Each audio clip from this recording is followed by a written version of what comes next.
So hello everyone, welcome back to my YouTube channel. तो आज मैं आप लोगों को क्लास 12th हिंदी कंप्लीट करवाऊंगी। ठीक है, तो आज मैं क्या करूंगी, आज जो हिंदी व्याकरण है यानी कि जो काव्य बोध है, इसका ये जो टॉपिक है रस, इसको कवर करेंगे। ठीक है, तो देखो काव्य बोध कितने नंबर का आता है बोर्ड एग्जाम में, क्लास 12th में 9 नंबर का आता है। तो इसमें क्या क्या पढ़ना पड़ेगा अपने काव्य बोध में, तो काव्य के भेद पढ़ने पड़ेंगे, रस पढ़ना पड़ेगा, अलंकार पढ़ना पड़ेगा, छंद पढ़ना पड़ेगा, शब्द शक्ति पढ़नी पड़ेगी। ठीक है, शब्द गुण और बिंब विपदार्थ, इतने सारे टॉपिक हैं। तो मैं इन वन शॉट वीडियो में ये सभी टॉपिक कवर करवा दूंगी। ठीक है, तो आज अपन क्या करेंगे, आज अपन रस का टॉपिक करेंगे। जो काव्य के भेद हैं वो मैं नेक्स्ट वीडियो में लेकर आऊँगी। ठीक है, देखो अगर आप इतना कर लेते हो ना, मैं जितना रस का आज टॉपिक पूरा कंप्लीट करवाऊंगी और मैं आज जितना आपको बताऊंगी, अगर आप उतना कर लेते हो ना, तो डेफिनेटली आपका रस में से एक भी टॉपिक, मतलब एक भी क्वेश्चन गलत नहीं होगा। ठीक है, रस में क्वेश्चन आते हैं, ठीक है, तो एक भी क्वेश्चन गलत नहीं होगा, चाहे ओटी में से आए, चाहे इसका क्वेश्चन पूछा जाए 2 नंबर में। ठीक है, और ये बहुत ज़्यादा इंपॉर्टेंट है। मैं पूरा काव्य बोध, भाषा बोध, ठीक है, पूरी हिंदी आपकी क्लास 12th की कंप्लीट करवा रही हूँ। तो चलिए स्टार्ट करते हैं। सबसे पहले है रस। तो रस का क्या, फर्स्ट क्वेश्चन बनता है कि रस क्या है, रस की परिभाषा बताइए। ठीक है, क्वेश्चन आ जाता है। तो रस क्या है, तो जब देखो मैं आपको थोड़ा समझाती हूँ। जैसे अपन एक नाटक देखते हैं, ठीक है, नाटक को देखते हैं या फिर अपन कहानी को सुनते हैं। ठीक है, नाटक अथवा कहानी को, नाटक को देखते हैं, कहानी को सुनते हैं। तो जो देखने वालों को क्या कहते हैं, दर्शक। ठीक है, और सुनने वालों को श्रोता। तो जब नाटक अथवा कहानी को देखने या सुनने से दर्शक या श्रोता को जो आनंद की अनुभूति होती है उसे रस कहते हैं। रस का मतलब ही होता है आनंद। ठीक है, प्रसन्न मन का, बहुत ज़्यादा अधिक प्रसन्न होना। ठीक है, तो क्या होता है, जब नाटक और अथवा, आप ये परिभाषा लिख सकते हो, नाटक अथवा कहानी को देखने या सुनने से दर्शक या श्रोता को जो आनंद की अनुभूति होती है उसे रस कहते हैं। ठीक है, तो इतना आप अपने उसमें लिख देना। तो 2 नंबर में ये परिभाषा पूछी जा सकती है। प्लस इसका अब देखो, अब आते हैं इसके पार्ट। अंग, अंग कितने हैं, अंग अलग है, प्रकार अलग है। ठीक है, रस को अंग में अलग, मतलब अंग कितने हैं, 4 अंग, 4 अंगों में बटा है रस।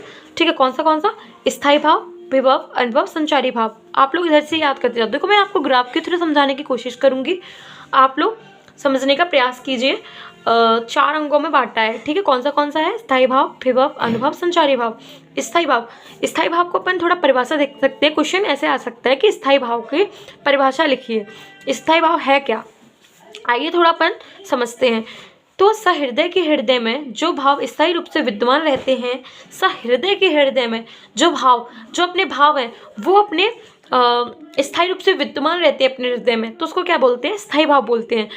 इधर ये बहुत ज़्यादा इंपॉर्टेंट पॉइंट है कि स्थायी भावों की संख्या कितनी है। तो स्थायी भावों की संख्या कितनी है, 10 है। बहुत ज़्यादा इंपॉर्टेंट है ये। ठीक है, स्थायी भावों की संख्या कितनी है, 10।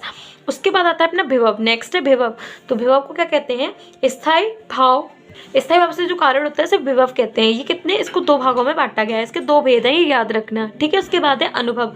अनुभव क्या होता है, आश्रय की चेष्टाएं अनुभव कहलाती हैं। तो ये इंपॉर्टेंट हो जाएगा, आश्रय की चेष्टाएं अनुभव कहलाती है। और इसके भाग कितने हैं, इसके 4 भेद हैं। ठीक है, इसके 2 हैं, इसके 4 हैं। उसके बाद मोस्ट इंपॉर्टेंट है संचारी भाव। तो संचारी भाव क्या है, तो मानव के मस्तिष्क में उत्पन्न भाव आते और जाते रहते हैं। जैसे पानी में बुलबुले आते हैं और जाते रहते हैं। ठीक है, पानी में बुलबुले उत्पन्न होते हैं और नष्ट हो जाते हैं। तो इसी तरीके से जो संचारी भाव में क्या होता है, जो मनुष्य है उसके जो दिमाग में बहुत सारी बातें, यानी भाव आते रहते हैं, जाते रहते हैं, तो उसको क्या कहते हैं, संचारी भाव कहते हैं। ठीक है, और ये थोड़ा उदाहरण के थ्रू मैंने समझाने की कोशिश की है आपको। और ये देखो, ये इनकी संख्या कितनी होती है, इनकी संख्या 33 होती है। ये याद रखना, बहुत बार रिपीट हुआ है कि संचारी भाव की संख्या कितनी होती है। तो कितनी होती है, 33। ठीक है, याद रखना इधर। तो आप लोग इतना ग्राफ का स्क्रीनशॉट लीजिए या फिर आप अपने रफ कॉपी में बना सकते हो। उसके बाद अपने देखते हैं इसका प्रकार। ठीक है, अब देखते हैं अपन इसके प्रकार। देखो रस के जो प्रकार हैं वो बहुत सारे लोग बताते हैं कि 9 हैं, लेकिन अपन ने इसमें 10 याद करते हुए चलना है। ठीक है, जो 10वां रस है तो वो वात्सल्य रस है। ये भी याद रखना है कि 10वां रस कौन सा है। ठीक है, तो कुल 10 रस हैं या भेद हैं। कौन से रस एक साइड लिखेंगे, प्लस इनके स्थायी भाव एक साइड लिखेंगे। हास्य रस, करुण रस, श्रृंगार रस, विवत्स रस, रौद्र रस, भयानक रस, शांत रस, अद्भुत रस, वीर रस, वात्सल्य रस, ये 10 रस हैं। आपको इन 10 रसों के स्थायी भाव याद होने चाहिए, क्योंकि इनसे क्वेश्चन आते हैं। आपको ये तो याद करना ही करना है इनके स्थायी भाव, ठीक है, बिल्कुल छोड़ना नहीं है। तो हास्य रस का क्या होता है, हास। देखो आपको समझना, मतलब आपको इधर से ये दोनों एक से ही लग रहे हैं, ठीक है। हास्य रस मतलब हास, ठीक है। करुण रस शोक, श्रृंगार रस रति, भीभत्स रस जुगुप्सा, रौद्र, रौद्र मतलब क्या होता है, क्रोध, भयानक भय, शांत निर्वेद, अद्भुत विस्मय आश्चर्य, वीर रस उत्साह, ठीक है। वात्सल्य रस वत्सल्य। तो बस आप 2-3 बार इनको करोगे, पढ़ोगे तो अपने आप आपको ये याद हो जाएंगे। अब प्लस इनकी क्या आ जाती है, परिभाषाएं, कि अब क्वेश्चन कैसे आएगा आपका बोर्ड एग्जाम में। जैसे हास्य रस की परिभाषा लिखते हुए एक उदाहरण लिखिए, ठीक है। या फिर करुण रस की परिभाषा लिखते हुए उदाहरण लिखिए, श्रृंगार रस की परिभाषा लिखते हुए उदाहरण लिखिए, भीभत्स रस की परिभाषा लिखते हुए उदाहरण लिखिए, ठीक है। तो इस तरीके से आपका ये पूछा जाएगा। अब आपको कैसे लिखना है, मैं सिर्फ आपको एक परिभाषा बताऊंगी।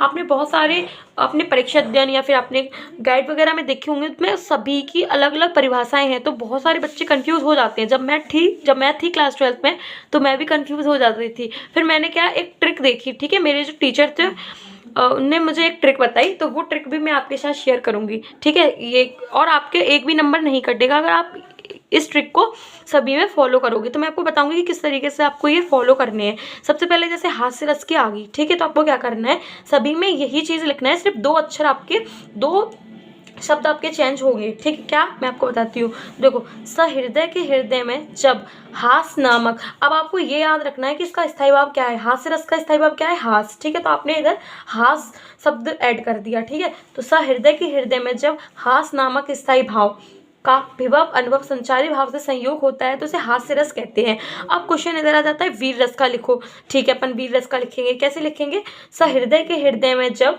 उत्साह नामक स्थायी भाव, अब इसका स्थायी भाव क्या है, वीर रस का उत्साह है, तो आपने इधर उत्साह लिख दिया, ठीक है। बस आपको इधर चेंज करना है, ठीक है, और इधर जो रस है उसको चेंज करना है। जैसे आ गया श्रृंगार रस का लिखो, ठीक है। तो क्या लिखना है, सहृदय के हृदय में जब, श्रृंगार रस का क्या होता है स्थायी भाव, रति, रति नामक स्थायी भाव का जब विभव अनुभव संचारी भाव से संयोग होता है तो उसे श्रृंगार रस कहते हैं। तो ऐसे बना सकते हो। सिर्फ आपको उदाहरण याद करने ही करने हैं, ठीक है। उदाहरण आपको याद करने होंगे सभी के अलग अलग। तो जैसे हास्य रस का क्या है, फादर ने बनवा दिए 3 कोट 6 पैंट, बेटा मेरा बन गया कॉलेज स्टूडेंट। तो उधर आप लोग देख सकते हो, ये हंसने के भाव से है, ठीक है, थोड़ा मजाक टाइप है। जैसे मैं आपको और भी बताती हूँ, जैसे वीर रस है, ठीक है, तो वीर रस का भी आप ऐसे ही बना सकते हो पूरा, लेकिन आपको उदाहरण याद करने पड़ेंगे। जैसे सिंहासन हिल उठे, राजवंशों ने भ्रकुटी तानी थी, या फिर आप ये वाला भी लिख सकते हो, खूब लड़ी मर्दानी वो तो झांसी वाली रानी थी, बुंदेले हरम बोलो की मुख हमने सुनी कहानी थी, ठीक है। जैसे आपका अद्भुत रस आ गया, तो अद्भुत रस में क्या होता है, उसमें थोड़ा विस्मय, इसका जो आप पूरा परिभाषा ऐसे बना सकते हो, लेकिन उसका क्या है, जैसे सारी बीच नारी है, किनारी बीच सारी है, सारी ही किनारी है, किनारी ही की सारी है। आप थोड़ा उसमें मतलब आप थोड़ा उसमें उलझ गए, मतलब अद्भुत रस है ये, ठीक है। जैसे भीभत्स रस उसका अलग है, और हास्य रस का मैंने आपको बता दिया, करुण रस का अलग होता है, श्रृंगार रस का अलग हो गया, ठीक है। तो आपको ये क्या करने हैं, आपको याद करने पड़ेंगे। जैसे रौद्र रस का होगा, श्री कृष्ण के स्वनवचन अर्जुन क्रोध में जलने लगे, अशोक अपना भूल कर करताल युगल मलने लगे, ठीक है। और जैसे फादर ने बनवा दिया कोट, ये वाला, तो ये हास्य रस रिलेटेड हो गए। तो बस ये है पूरा आपका रस टॉपिक इधर खत्म हो जाता है। आपको इसी में से बना लेना, आपके पास परीक्षा दिन वगैरह है तो उसमें से उनके उदाहरण याद कर लेना, ठीक है। अगर आपको उदाहरण भी चाहिए तो आप मुझे कमेंट कर सकते हो।